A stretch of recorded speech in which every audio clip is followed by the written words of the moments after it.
बहुत समय पहले की बात है। किसी नगर में एक भिखारी रहता था। सुबह होते ही अपना चोगा और कमंडल तैयार करता तथा निकल पड़ता। वो हर दरवाजे पर जाकर एक ही आवाज लगाता, देने वाला श्री भगवान। हम सब हैं उसकी संतान। भिखारी का नाम था कृपाल। उसे जो कुछ भी मिल जाता वो उसी से संतुष्ट हो जाता।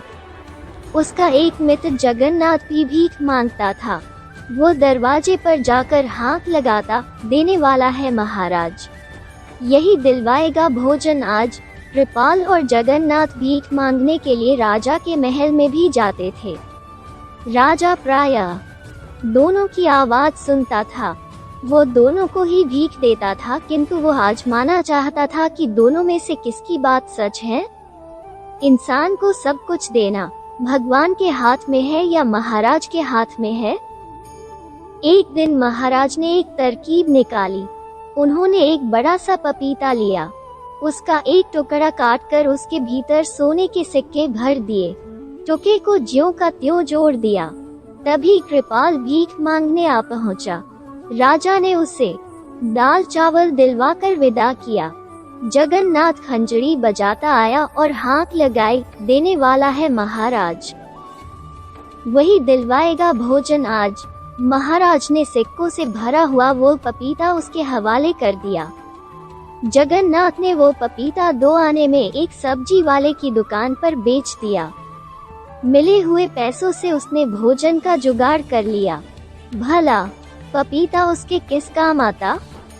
थोड़ी देर बाद कृपाल सब्जी वाले की दुकान के आगे से निकला। उसने मीठी आवाज में अपनी बात दोहराई। सब्जी वाले ने वो पपीता उसे दे दिया। कृपाल उसे दुआएं देता हुआ घर लौट आया। घर आकर उसने पपीता काटा तो सिक्के देखकर वो आश्चर्यचकित हो उठा। उसने तुरंत सिक्के उठाए और सब्जी वाले के पास पहुंच गया। उसके सिक्के देकर कहा, भाई, यह तुम्हारे पपीते में से निकले हैं। इन पैसों से मेरा कोई लेना देना नहीं है।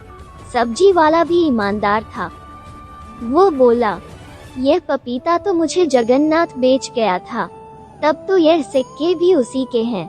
जगन्नाथ ने सिक्के देखकर कहा, ये तो महाराज के हैं। वो पपीता मुझे भीख में वहीं से मिला था। महाराज तीनों व्यक्तियों और सिक्कों को देखकर हैरान हो गए। सारी कहानी सुनकर उन्हें विश्वास हो गया कि इंसान को ईश्वर पर ही विश्वास करना चाहिए, वही सबको देने वाला है।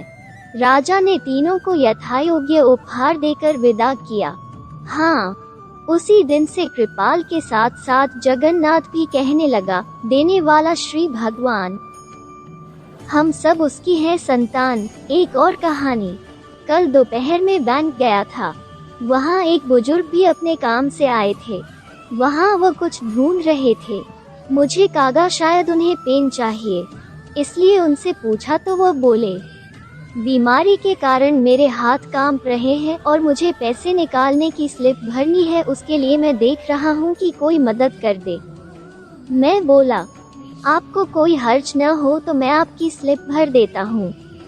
उन्होंने मुझे स्लिप भरने की अनुमति दे दी। मैंने उनसे पूछकर स्लिप भर दी। रकम निकालकर उन्होंने मुझसे पैसे गिनने को कहा। मैंने पैसे भी गिन दिए। हम दोनों एक साथ ही बैंक से बाहर आए तो वो बोले, सॉरी, तुम्हें थोड़ा कष्ट तो होगा, परंतु मुझे रिक्शा करवा दो। इस भरी दोपहरी में रिक्शा मिलना बड़ा कष्टकारी होता है। मैं बोला, मुझे भी उसी तरफ जाना है, मैं आपको कार से घर छोड़ देता हूँ। वो तैयार हो गए। हम उनके घर पहुँचे। वो एक फ्लैट में रहते थे। घर में उनकी वृद्ध पत्नी थी। वो थोड़ी डर गई कि इनको कुछ हो तो नहीं गया, जिससे उन्हें छोड़ने एक अपरिचित व्यक्ति घर पर आया है के चेहरे पर आए भाव को पढ़कर कहा, चिंता की कोई बात नहीं, यह मुझे छोड़ने आए हैं। फिर बातचीत में वो बोले, इस भगवान के घर में हम दोनों पति पत्नी ही रहते हैं और हमारे बच्चों तो विदेश में रहते हैं। मैंने जब उनसे भगवान के घर के बारे में पूछा तो उन्होंने बताया कि हमारे परिवार में भगवान का घर कहने की पुरानी परंपरा है। इसके पीछे की भावना है कि यह घर भगवान का है और हम उस घर में रहते हैं। जबकि लोग कहते हैं कि घर हमारा है और भगवान हमारे घर में रहते हैं। मैंने विचार किया कि दोनों कथनों में कितना अंतर है। तदुपरांत वह बोले, भगवान का घर बोला तो हमसे कोई नकारात्मक कार्य नहीं होते और हमेशा सद्विचारों से ओतप्रोत रहते हैं। बाद में मजाकिया लहजे में बोले, लोग मृत्यु उपरांत भगवान के घर जाते हैं, परंतु हम तो जीते जी ही भगवान के घर का आनंद ले रहे हैं। यह वाक्य जैसे भगवान का दिया कोई प्रसाद ही है। भगवान ने ही मुझे उनको घर छोड़ने की प्रेरणा दी। घर भगवान का और हम उनके घर में रहते हैं। यह वाक्य बहुत दिनों तक मेरे दिमाग में घूमता रहा। सही में कितने अलग विचार थे।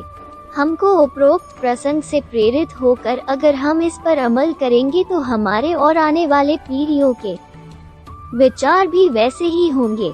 अच्छे कार्य का प्रारंभ जब से भी करो वही नई सुबह है। कहानी अच्छी लगी तो लाइक बटन को दबाना ना भूलें। आपके साथ और सहयोग के लिए मैं आप सभी का दिल से धन्यवाद करती हूँ। फिर मिलेंगे दोस्तों एक नई कहानी के साथ। तब तक के लिए हंसते रहें, मुस्कुराते रहें, अपना ख्याल रखें और इसी तरह हमारे साथ जुड़े रहें। धन्यवाद। अगर आपको ये कहानी अच्छी लगी और इससे कुछ सीख मिली तो चैनल को सब्सक्राइब ज़रूर करें। आपका एक सब्सक्राइब हमें इसी तरह से नई नई कहानियाँ आपके लिए लाने के लिए प्रेरित करता है।